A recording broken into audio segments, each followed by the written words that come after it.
യോശുവയുടെ പുസ്തകം 13-ാം അധ്യായം. യോശുവ വയസ്സ് ചെന്ന് വൃദ്ധനായപ്പോൾ യഹോവ അവനോട് അരുളി ചെയ്തത്, നീ വയസ്സ് ചെന്ന് വൃദ്ധനായിരിക്കുന്നു. ഇനി ഏറ്റവും വളരെ ദേശം കൈവശമാക്കുവാനുമുണ്ട്.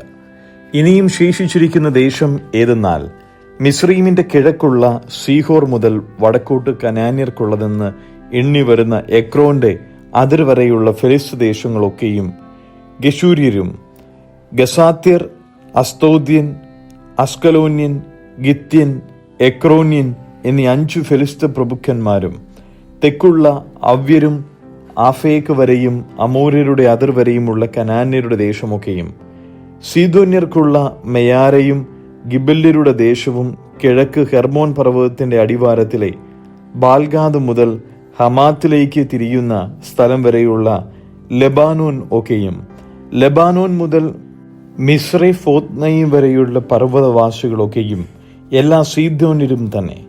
ഇവരെ ഞാൻ ഇസ്രായേൽ മക്കളുടെ മുമ്പിൽ നിന്ന് നീക്കിക്കളയും. ഞാൻ നിന്നോട് കൽപ്പിച്ചതുപോലെ നീ ഇസ്രായേലിന് അത് അവകാശമായി വിഭാഗിച്ചാൽ മതി.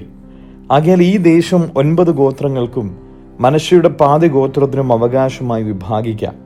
അവനോടുകൂടെ രൂബേന്യരും ഗാദ്യരും മോശ അവർക്ക് യോർദാൻ അക്കരെ കിഴക്ക് കൊടുത്തിട്ടുള്ള അവകാശം യഹോവയുടെ ദാസനായ മോശ കൊടുത്തതുപോലെ തന്നെ പ്രാപിച്ചിരിക്കുന്നുവല്ലോ. അർണോൻ താഴ്വരയുടെ അറ്റത്തുള്ള അരേവരും താഴ്വരയുടെ നടുവിലുള്ള പട്ടണം മുതൽ ദീബോൻ വരെയുള്ള മേദേബ സമഭൂമി മുഴുവനും അമ്മോന്യരുടെ അതിർ വരെ ഹെഷ്ബോനിൽ വാണ്ടിരുന്ന അമോരി രാജാവായ സീഹോന്റെ എല്ലാ പട്ടണങ്ങളും ഗിലെയാദും ഗശൂര്യരുടെയും മാഖാത്യരുടെയും ദേശവും ഹെർമോൻ പർവ്വതമൊക്കെയും സൽക്ക വരെയുള്ള ബാഷാൻ മുഴുവനും അസ്തോരോത്തിലും എദ്രയിലും വാണവരും മല്ലന്മാരിൽ ശേഷിച്ചവരുമായ ബാഷാനിലെ ഓഗിന്റെ രാജ്യമൊക്കെയും തന്നെ. ഇവരെ മോശ തോൽപ്പിച്ചു നീക്കിക്കളഞ്ഞിരുന്നു. എന്നാൽ ഇസ്രായേൽ മക്കൾ ഗശൂര്യരുടെയും മാഖാത്യരെയും നീക്കിക്കളഞ്ഞില്ല. അവർ ഇന്നുവരെയും ഇസ്രായേലിയരുടെ ഇടയിൽ പാർത്തുവരുന്നു. ലേവി ഗോത്രത്തിന് അവനൊരു അവകാശവും കൊടുത്തില്ല. ഇസ്രായേലിലെ ദൈവമായ യഹോവയുടെ ദഹനയാഗങ്ങൾ താൻ അവരോട് കൽപ്പിച്ചതുപോലെ അവരുടെ അവകാശമാകുന്നു. എന്നാൽ മോശ രൂബേൻ ഗോത്രത്തിന് കുടുംബമായി അവകാശം കൊടുത്തു. അവരുടെ ദേശം അർണോൻ താഴ്വരയുടെ അറ്റത്തെ അരോവേരും താഴ്വരയുടെ നടുവിലെ പട്ടണവും മുതൽ മേദബയോട് ചേർന്ന സമഭൂമി മുഴുവനും ഹെഷ്ബോനും സമഭൂമിയിലുള്ള അതിന്റെ എല്ലാ പട്ടണങ്ങളും ദീബോനും ബാമോത്തുബാലും ബേത്ബാൽ മേയൂരും യക്സയും കെദേമോത്തും മേഫാത്തും കിറിയത്തമീമും സിബ്മയും സമഭൂമിയിലെ മലയിലുള്ള സേരത്ത് ഷഹരും ബേത് പെയരും പിസ്കച്ചരിവുകളും ബേത് യെഷീമോത്തും സമഭൂമിയിലെ എല്ലാ പട്ടണങ്ങളും ഹെഷ്ബോനിൽ വാണിരുന്ന അമോരി രാജാവായ സീഹോന്റെ രാജ്യമൊക്കെയും തന്നെ. അവനെയും സീഹോന്റെ പ്രഭുക്കന്മാരായ ദേശത്ത് പാർത്തിരുന്ന ഏവി, രേഖയും, സൂർ, ഹൂർ, രേബ എന്നീ മിദ്യാന്യ പ്രഭുക്കന്മാരെയും മോശ സംഹരിച്ചു. ഇസ്രായേൽ മക്കൾ കൊന്നവരുടെ കൂട്ടത്തിൽ ബയോരിന്റെ മകനായ ബിലയാം എന്ന പ്രശ്നക്കാരനെയും വാൾ കൊണ്ട് കൊന്നു. രൂബേന്യരുടെ അതിർ യോർദാനായിരുന്നു. ഈ പട്ടണങ്ങൾ അവയുടെ ഗ്രാമങ്ങൾ ഉൾപ്പെടെ രൂബേന്യർക്ക് കുടുംബമായി കിട്ടിയ അവകാശം. പിന്നെ മോശ ഗാദ് ഗോത്രത്തിന് കുടുംബമായി ഗാദ്യർക്ക് തന്നെ അവകാശം കൊടുത്തു. അവരുടെ ദേശം യസീരും ഗിലെയാദിലെ എല്ലാ പട്ടണങ്ങളും രബ്ബയുടെ നേരെയുള്ള അരോവേർ വരെ അമ്മോന്യരുടെ പാതി ദേശവും ഹെഷ്ബോൻ മുതൽ രാമത്ത് പിസ്ബയും ബെദോനീമും വരെയും മഹനീയും മുതൽ ദബീരിന്റെ അതിർ വരെയും താഴ്വരയിൽ ഹെഷ്ബോൻ രാജാവായ സീഹോന്റെ രാജ്യത്തിൽ ശേഷിപ്പുള്ള ബേത് ഹാരാം, ബേത് നിമ്രാം, സുക്കോത്ത്, സാഫോൻ എന്നിവയും തന്നെ. യോർദാൻ അക്കരെ കിഴക്ക് കിന്നരോത്ത് തടാകത്തിന്റെ അറുതി വരെ യോർദാൻ അതിരായിരുന്നു. ഈ പട്ടണങ്ങൾ അവയുടെ ഗ്രാമങ്ങൾ ഉൾപ്പെടെ കുടുംബമായി ഗാദ്യർക്ക് കിട്ടിയ അവകാശം. പിന്നെ മോശ മനശ്ശെയുടെ പാതി ഗോത്രത്തിന് അവകാശം കൊടുത്തു. കുടുംബമായി മനശ്ശെയുടെ പാതി ഗോത്രത്തിനുള്ള അവകാശം ഇത്. അവരുടെ ദേശം മഹനീയ മുതൽ ബാഷാൻ മുഴുവനും ബാഷാൻ രാജാവായ ഓഗിന്റെ രാജ്യമൊക്കെയും ബാഷാനിൽ യായീരിന്റെ ഊരുകൾ എല്ലാം കൂടെ 60 പട്ടണങ്ങളും പാതി ഗിലെയാദും ബാഷാനിലെ ഓഗിന്റെ രാജ്യത്തിന്റെ പട്ടണങ്ങളായ അസ്താരോത്ത്, എദ്രയി എന്നിവയും തന്നെ. ഇവ മനശ്ശെയുടെ മകനായ മാഖീരിന്റെ മക്കൾക്ക്, മാഖീരിന്റെ മക്കളിൽ പാതി പേർക്കു തന്നെ കുടുംബമായി കിട്ടി. ഇത് മോശ യെരിഹോവിന് കിഴക്ക് യോർദാൻ അക്കരെ മോവാബ് സമഭൂമിയിൽ വെച്ച് ഭാഗിച്ചു കൊടുത്ത അവകാശമാകുന്നു. ലേവി ഗോത്രത്തിനോ മോശ ഒരവകാശവും കൊടുത്തില്ല. ഇസ്രായേലിന്റെ ദൈവമായ യഹോവ അവരോട് കൽപ്പിച്ചതുപോലെ താൻ തന്നെ അവരുടെ അവകാശം ആകുന്നു. സദൃശ്യവാക്യങ്ങൾ 12-ാം അധ്യായം. പ്രബോധനം ഇഷ്ടപ്പെടുന്നവൻ പരിജ്ഞാനം ഇഷ്ടപ്പെടുന്നു, ശാസനം വെറുക്കുന്നവനോ മൃഗപ്രായൻ. ഉത്തമൻ യഹോവയോട് പ്രസാദം പ്രാപിക്കുന്നു, ദുരുപായിക്കോ അവൻ ശിക്ഷ വിധിക്കുന്നു. ഒരു മനുഷ്യനും ദുഷ്ടത കൊണ്ട് സ്ഥിരപ്പെടുകയില്ല, നീതിമാന്മാരുടെ വേരോ ഇളകിപ്പോകുകയില്ല. സാമർത്ഥ്യമുള്ള സ്ത്രീ ഭർത്താവിനൊരു കിരീടം, നാണം കെട്ടവളോ അവൻ്റെ അസ്ഥികൾക്ക് ദ്രവത്വം. നീതിമാന്മാരുടെ വിചാരങ്ങൾ ന്യായം, ദുഷ്ടന്മാരുടെ നിരൂപണങ്ങളോ ചതിവത്രേ. ദുഷ്ടന്മാർ പ്രാണഹാനി വരുത്തുവാൻ പറഞ്ഞു വെക്കുന്നു, നേരുള്ളവരുടെ വാക്കോ അവരെ വിടുവിക്കുന്നു. ദുഷ്ടന്മാർ മറിഞ്ഞു വീണ് ഇല്ലാതെയാകും, നീതിമാന്മാരുടെ ഭവനമോ നിലനിൽക്കും.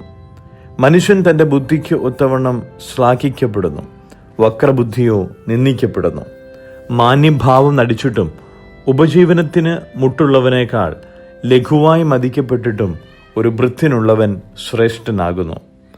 നീതിമാൻ തൻ്റെ മൃഗത്തിൻ്റെ പ്രാണാനുഭവം അറിയുന്നു, ദുഷ്ടന്മാരുടെ ഉള്ളമോ ക്രൂരമത്രേ. നിലം കൃഷി ചെയ്യുന്നവന് ആഹാരം സമൃദ്ധിയായി കിട്ടും, നിസാരന്മാരെ പിൻചൊല്ലുന്നവനോ ബുദ്ധിഹീനൻ. ദുഷ്ടൻ ദോഷികളുടെ കവർച്ച ആഗ്രഹിക്കുന്നു, നീതിമാന്മാരുടെ വേരോ ഫലം നൽകുന്നു. അധരങ്ങളുടെ ലംഘനത്തിൽ വല്ലാത്ത കണിയുണ്ട്, നീതിമാനോ കഷ്ടത്തിൽ നിന്ന് ഒഴിഞ്ഞു പോകും. തൻ്റെ വായുടെ ഫലത്താൽ മനുഷ്യൻ നന്മ അനുഭവിച്ച് തൃപ്തനാകും, തൻ്റെ കൈകളുടെ പ്രവൃത്തിക്ക് തക്കവണ്ണം അവന് കിട്ടും. ഭോഷന് തൻ്റെ വഴി ചൊവ്വായി തോന്നുന്നു, ജ്ഞാനിയോ ആലോചന കേട്ടനുസരിക്കുന്നു. ഭോഷന്റെ നീരസം തൽക്ഷണം വെളിപ്പെടുന്നു, വിവേകമുള്ളവനോ ലജ്ജ അടക്കി വയ്ക്കുന്നു. സത്യം പറയുന്നവൻ നീതി അറിയിക്കുന്നു, കള്ളസാക്ഷിയോ വഞ്ചന അറിയിക്കുന്നു. വാളുകൊണ്ട് കുത്തും പോലെ മൂർച്ചയായി സംസാരിക്കുന്നവർ ഉണ്ട്, ജ്ഞാനികളുടെ നാവോ സുഖപ്രദം. സത്യം പറയുന്ന അധരം എന്നേക്കും നിലനിൽക്കും, വ്യാജൻ പറയുന്ന നാവോ മാത്ര നേരത്തേക്കേ ഉള്ളൂ. ദോഷം നിരൂപിക്കുന്നവരുടെ ഹൃദയത്തിൽ ചതിവുണ്ട്, സമാധാനം ആലോചിക്കുന്നവർക്കോ സന്തോഷമുണ്ട്. നീതിമാൻ ഒരു തിന്മയും ഭവിക്കുകയില്ല, ദുഷ്ടന്മാരോ അനർത്ഥം കൊണ്ട് നിറയും. വ്യാജമുള്ള ആദരങ്ങൾ യഹോവയ്ക്ക് വെറുപ്പ്, സത്യം പ്രവർത്തിക്കുന്നവരോ അവന് പ്രസാദം. വിവേകമുള്ള മനുഷ്യൻ പരിജ്ഞാനം അടക്കി വയ്ക്കുന്നു, ഭോഷന്മാരുടെ ഹൃദയമോ ഭോഷത്വം പ്രസിദ്ധമാക്കുന്നു. ഉത്സാഹികളുടെ കൈ അധികാരം നടത്തും, മടിയനോ ഊഴിയവേലയ്ക്ക് പോകേണ്ടി വരും. മനോവ്യസനം ഹേതുവായി മനുഷ്യന്റെ മനസ്സിടിയുന്നു, ഒരു നല്ല വാക്കോ അതിനെ സന്തോഷിപ്പിക്കുന്നു. നീതിമാൻ കൂട്ടുകാരന് വഴികാട്ടിയാകുന്നു, ദുഷ്ടന്മാരുടെ വഴിയോ അവരെ തെറ്റി നടക്കുമാറാക്കുന്നു. മടിയനൊന്നും വേട്ടയാടി പിടിക്കുന്നില്ല, ഉത്സാഹമോ മനുഷ്യന് വിലയേറിയ സമ്പത്താകുന്നു. നീതിയുടെ മാർഗത്തിൽ ജീവനുണ്ട്, അതിൻ്റെ പാതയിൽ മരണമില്ല. 1 കൊരിന്ത്യർ 2-ാം അധ്യായം. ഞാനും സഹോദരന്മാരെ നിങ്ങളുടെ അടുക്കൽ വന്നപ്പോൾ വചനത്തിൻ്റെയോ ജ്ഞാനത്തിൻ്റെയോ വൈഭവം കൂടാതെ അത്രേ ദൈവത്തിൻ്റെ സാക്ഷ്യം നിങ്ങളോട് പ്രസ്താവിപ്പാൻ വന്നത്. ക്രൂശിക്കപ്പെട്ടവനായ യേശുക്രിസ്തുവിനെ അല്ലാതെ മറ്റൊന്നും അറിയാത്തവനായി നിങ്ങളുടെ ഇടയിൽ ഇരിക്കണം എന്ന് ഞാൻ നിർണയിച്ചു. ഞാൻ ബലഹീനതയോടും ഭയത്തോടും വളരെ നടുക്കത്തോടും കൂടെ നിങ്ങളുടെ ഇടയിലിരുന്നു.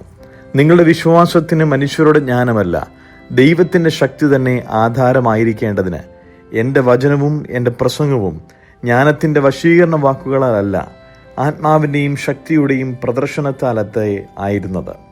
എന്നാൽ തികഞ്ഞവരുടെ ഇടയിൽ ഞങ്ങൾ ജ്ഞാനം സംസാരിക്കുന്നു, ഈ ലോകത്തിൻ്റെ ജ്ഞാനമല്ല, നശിച്ചു പോകുന്നവരായ ഈ ലോകത്തിൻ്റെ പ്രഭുക്കന്മാരുടെ ജ്ഞാനവുമല്ല. ദൈവം ലോക സൃഷ്ടിക്ക് മുമ്പേ നമ്മുടെ തേജസ്സിനായി മുൻ നിയമിച്ചതും മറഞ്ഞിരുന്നതുമായ ദൈവത്തിൻ്റെ ജ്ഞാനമത്രേ മർമ്മമായി ഞങ്ങൾ പ്രസ്താവിക്കുന്നു. അത് ഈ ലോകത്തിൻ്റെ പ്രഭുക്കന്മാർ ആരും അറിഞ്ഞില്ല. അറിഞ്ഞിരുന്നുവെങ്കിൽ അവർ തേജസ്സിൻ്റെ കർത്താവിനെ ക്രൂശിക്കുകയില്ലായിരുന്നു.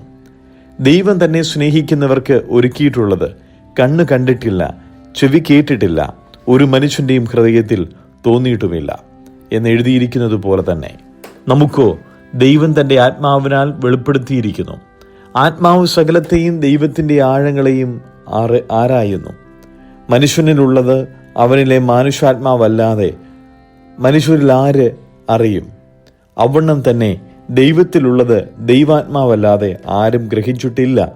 നാമോ ലോകത്തിന്റെ ആത്മാവിനെ അല്ല, ദൈവം നമുക്ക് നൽകിയത് അറിവായി ദൈവത്തിൽ നിന്നുള്ള ആത്മാവിനെ അത്രേ പ്രാപിച്ചത്. അത് ഞങ്ങൾ മാനുഷ്യജ്ഞാനം ഉപദേശിക്കുന്ന വചനങ്ങളാലല്ല, ആത്മാവ് ഉപദേശിക്കുന്ന വചനങ്ങളാൽ തന്നെ പ്രസ്താവിച്ചുകൊണ്ട് ആത്മീകന്മാർക്ക് ആത്മീകമായത് തെളിയിക്കുന്നു. എന്നാൽ പ്രാകൃത മനുഷ്യൻ ദൈവാത്മാവിൻ്റെ ഉപദേശം കൈക്കൊള്ളുന്നില്ല, അതവന് ഭോഷത്വമാകുന്നു. ആത്മീകമായി വിവേചിക്കേണ്ടതാകിയാൽ അതവന് ഗ്രഹിപ്പാൻ കഴിയുന്നതുമില്ല. ആത്മീകനോ സകലത്തെയും വിവേചിക്കുന്നു, താൻ ആരാലും വിവേചിക്കപ്പെടുന്നതുമില്ല. കർത്താവിന്റെ മനസ്സറിഞ്ഞ് അവനെ ഗ്രഹിപ്പിക്കാവുന്നവൻ ആർ? നാമോ ക്രിസ്തുവിന്റെ മനസ്സുള്ളവർ ആകുന്നു.